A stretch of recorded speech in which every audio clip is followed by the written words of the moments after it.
I'm coming to you from Chipuktuk, or Halifax, in Mi'kmaq, the traditional and unceded territory of the Mi'kmaq people. I feel so fortunate to be able to live here and think gratefully about that every day.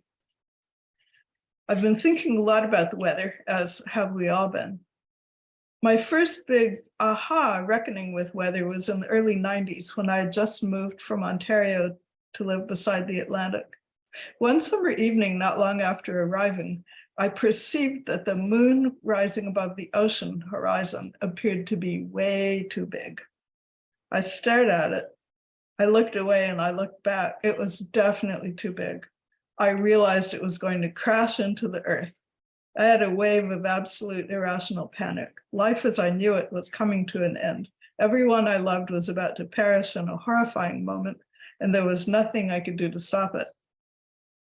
In the midst of my wild moment of fear, a voice in my head noted that if the moon were indeed on the way to crash into the earth, wouldn't the ocean be reacting somehow?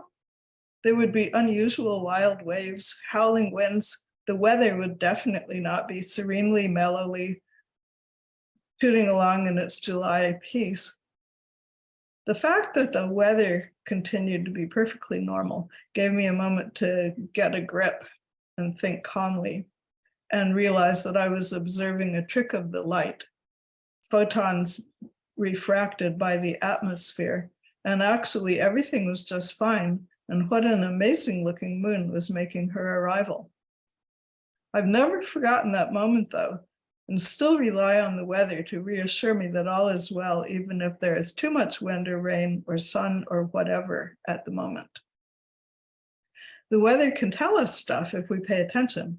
It's a great unifier. No matter how powerful or miserable you are, the weather talks to you, wets you, dries you, freezes or makes you sweat.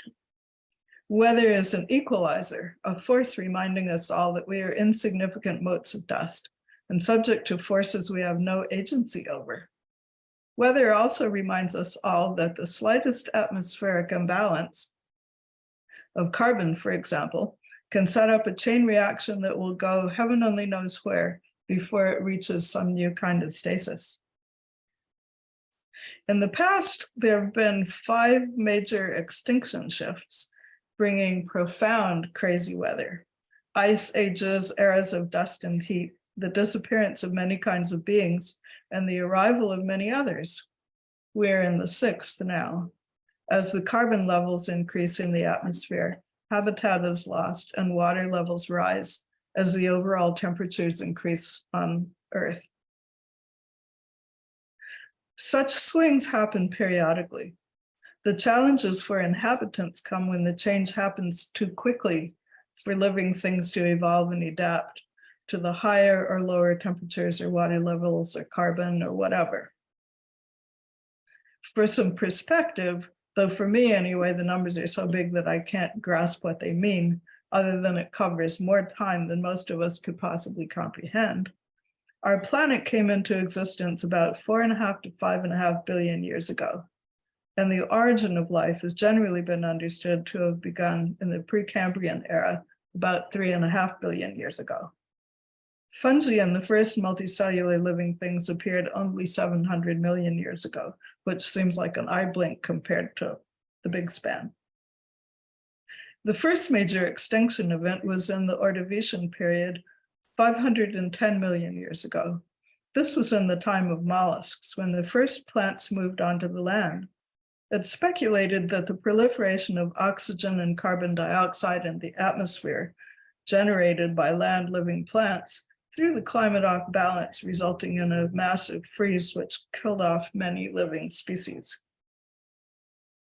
There were successive extinctions in the Silurian, the Devonian, and then the biggest in the Permian that killed off almost every living thing on the planet. After that, the first dinosaurs, mammals, gymnosperms, and ferns appeared. And at the end of the Cretaceous, around 145 million years ago, was the extinction event that we probably are most familiar with, caused by the asteroid that landed in what is now the Gulf of Mexico, that wiped out most of the dinosaurs but gave mammals their big chance.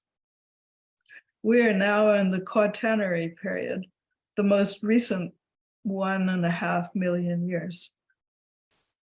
Since humans/apes, appeared a few million years ago, there have been more than 24 glacial advances and retreats, not rising to the level of extinction events, with great warmings and dryings, great freezings and water retreating into glaciers, and then back the other way. This is a way to consider the weather in a more long-term way than what we're used to, where we worry about a wet year or a decade of drought somewhere. The glacial advances and retreats moved in slow motion, of course, glacially, giving things time to migrate to more workable weather zones. The weather on Earth is not stable. Everything changes, and our weather is fluctuating now, in large part to the increase of carbon in the atmosphere, which we humans are causing, both by the burning of fossil fuels and also by the destruction of the forest and grasslands that hold so much carbon and moisture in them. The problem is that it's happening way too quickly. Many, maybe most beings may not be able to adapt to the sudden shift in temperature, relative moisture, relative amounts of carbon dioxide in the atmosphere, and so on. Of course, we live with constant change. Total stasis would mean the end of everything. Our challenges now, however, include growing with adaptations on speed dial. Most of the time when I think about weather, my mind drifts to thoughts about water, where it is and where it isn't. While I enjoyed most kinds of weather when I was a kid, for most of my adulthood, I've lived somewhat rurally with wells, most shallow and slow, and some accessed only by a hand pump in the yard. When you're out in the yard pumping enough water to wash the dishes, you have time to think about every drop, where it's traveled from, who or what it was once part of, what led it to that moment in which it is now being sucked up from the underground by the vacuum of the pump flapper foot and the muscles in your arm. Though the well I live with now is deep and seems to flow generously, aided by the agency of a fine electric jet pump, I cannot shake off the awareness of water and its scarcity or too muchness. I cannot bear to waste a drop of it, even when it's pouring rain outside and I am inside making a cup of tea. On the East Coast, there's usually more water than we know what to do with. Where it rains a whole lot, then it snows. The roads flood, the fields are sodden. No matter what you're wearing, you will get wet when you're out walking the dog or going somewhere. We just laugh about the rain and the accompanying wind that blows it sideways and destroys umbrellas. What else is there to do? But something has shifted now. The last summers have had extremely dry stretches where we pray for rain. Farther south towards Yarmouth and west of us in the valley, wells go dry, crops are lost, forests burn. Places that have not in living memory had such troubles are now grappling with a shift in the weather pattern. Recently, we've been visited by some very powerful storms that have taken houses that stood safely near the ocean for more than 100 years. During Hurricane Fiona in September, houses along the coast were taken by the ocean or blown down, roofs ripped off, wires whipped off poles, boats thrown onto land, cars crushed. Fiona was not the first. Before that one was Dorian, a few others, Juan. There are always hurricanes on the coast, of course, but the last few have been unusually destructive, partially because people are building where they shouldn't. But some of the damage, was to structures that have withstood several centuries of storms. And these were not huge storms by Florida or Louisiana standards. So I think we have cause for some concern in the future. For example, the site of the fortress of Louisbourg, constructed by the French starting in 1713, now has a protective seawall built along the seafront to keep the waves from sweeping it away, and the graves of its inhabitants are being washed open by the sea. The very isthmus that joins Nova Scotia to the rest of Canada could be underwater during storms in the next few decades due to land subsidence and sea rise. During Fiona, 2 fine mature aspens fell onto our roof. They had resisted storms for decades. I think what got them this time was the wind was coming from an unusual direction. It just gently toppled them over. Luckily, they just came to lean on the roof, causing no damage. Unluckily, they couldn't stay there, and since they didn't hurt the roof, the insurance company wouldn't cover the removal.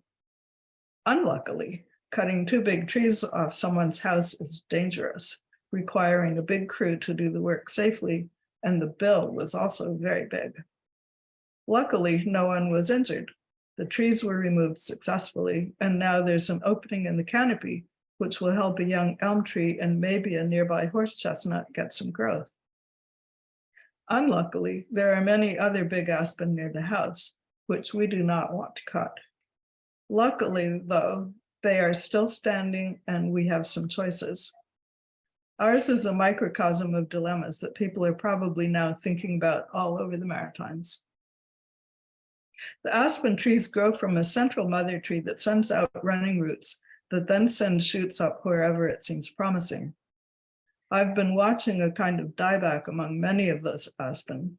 Many leaf out more and more sparsely each year. The birch are struggling as well. Googling around suggests that the climate is getting a little too warm and dry around Halifax for them to do really well.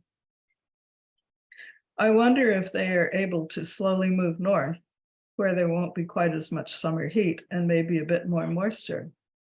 I wonder about the fungi and mycorrhizae that populate their rootlets, sharing minerals in exchange for sugars. Will they move north as well? If they leave here, what will move in to replace them?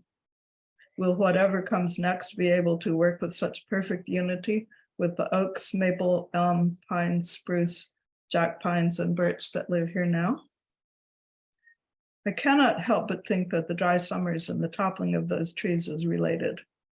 As an avid gardener, I've had to install a garden irrigation system, fed initially by rain barrels for as long as they last, and then fed sparingly by the well on days when we do not shower or do laundry.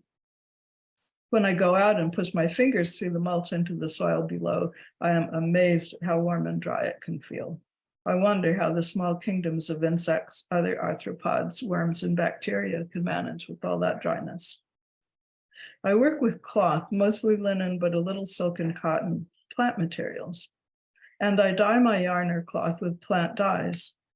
The molecules in the plant that attract pollinators or repel unwelcome eaters until fruit is ripe, like tannins, which make the taste astringent, have the beneficial side effect of curing diseases or coloring fibers.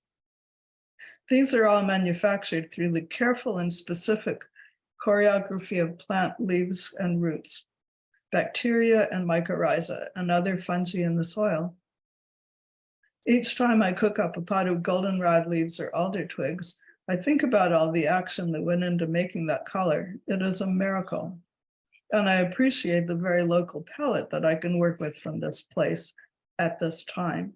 How will it change, I wonder, as the weather shifts? Life exists because everything works together as a system. If 1 or 2 units are removed or slowly dwindle, it's impossible to predict the consequences of that loss.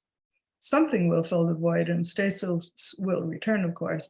But in the meantime, weather can be crazy, or at least hard to predict. For example, we have an enormous tick infestation here in Nova Scotia because the winters are not quite cold enough to kill them off and reduce their numbers. I anxiously await the arrival of possums from the south who love to eat ticks. It's not my intention to catastrophize, but rather to observe that things shift as we chug along. To us, it feels wrong, but in the greater scheme of things, this is the kind of change that has kept us all on our toes for the last few million years. The world is becoming different from what it was a century ago, and we are messing with it by our choices. We need to be more thoughtful and pay attention.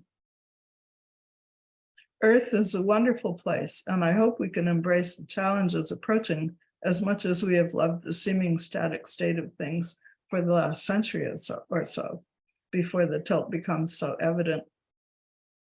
The aspens that fell in the house looked healthy. They both had good crowns of leaves last summer. If I were to pick nearby trees in trouble, these would not have been my candidates. I study the remaining trees in the yard for signs of weakness, though clearly my observations are not necessarily a good indication that trouble is brewing. I will try to look more carefully now.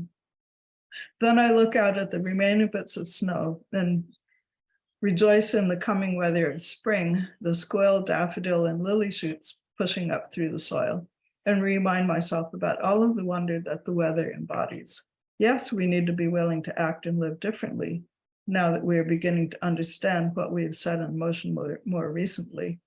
But yes, the weather is still a miraculous, encompassing system of water, light, and dark that unifies all of us sharing this planet and reminds us, thankfully, that we are just dust motes here for a good time, but not for a long time, and that life itself will probably survive us, and that even as we grieve what is lost, new will arise, and that will be just fine too.